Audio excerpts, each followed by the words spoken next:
এটা হচ্ছে নববর্ষের আগের দিনের ব্লগ, যেদিন কিনা আমরা একটু কেনাকাটা করতে যাচ্ছিলাম। তো যাই হোক, প্রথমে একটা ভালো ফেস ওয়াশ দিয়ে মুখটাকে ভালো করে ক্লিন করে নিলাম। আমার খুব পিম্পলসের সমস্যা হচ্ছে বলে ফেস ওয়াশটা ইউজ করা, যদিও বা এটা কোনো প্রমোশন ভিডিও নয়।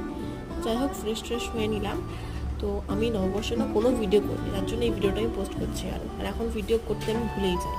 তো যাই হোক, ফ্রেশ হয়ে নিয়েছি, দেখো কতটা ফ্রেশ লাগছে মুখটাকে। তারপর আমরা একটা তরমুজ দিয়ে দিল, তরমুজ খেয়ে নিলাম। তারপর 3 জন মিলে বেরিয়ে গেলাম কেনাকাটার উদ্দেশ্যে। আমরা গেছিলাম বাজার কলকাতায়। যাই হোক, 3 জন মিলে পৌঁছে গেলাম বাজার কলকাতা। কিন্তু সেরকম বলতে আমার না কালেকশন ভালোই লাগছিল না, জানি না কেন।